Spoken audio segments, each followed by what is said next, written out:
పెంటవా ఏమో చేస్తావు బువార పెట్టుకోవాలి బువార పెట్టుకుంటాను కా అమ్మ ఆరబెట్టిన బువ్వ తింటురా ఈ కాలానా మీరు తింటలేరు కానీ మేము తింటాము అసలు ఈ షిబ్బే ఒకసారి చెప్పి మా ప్రేక్షకులు చూస్తారు మరి కొడుకు ఇది ఏ చెట్టు తోటి తయారు చేస్తారు దీన్ని దుసరి తీగలతోటి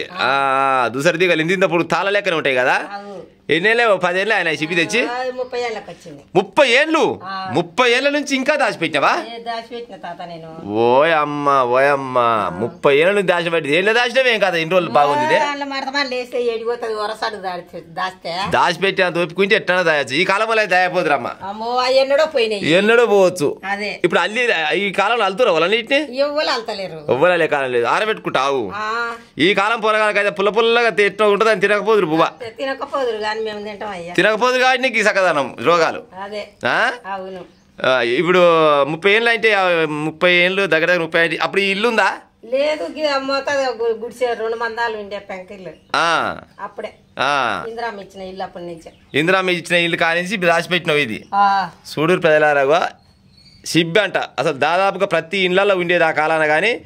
ఈ షిబ్బి కనుమరుగా అయ్యి దాదాపుగా 20-30 ఏళ్ళకు పైనే అవుతుండొచ్చు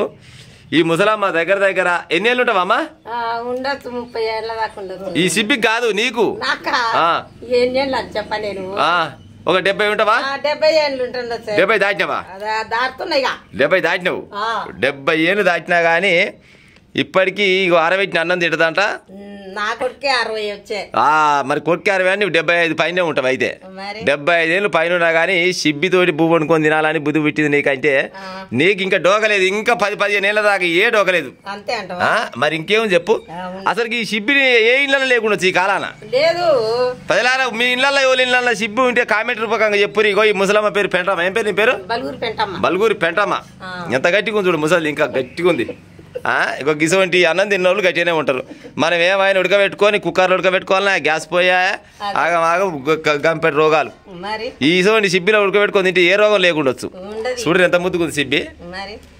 ఓకే అందరికి నమస్తే చెప్పి బాయ్ అని అందరికి నమస్తే బాయ్ అందరు ఈ సిబ్బితో తినాలనా అందరూ ఆరబెట్టుకొని తింటే ఆరోగ్యానికి మంచిగా ఉంటది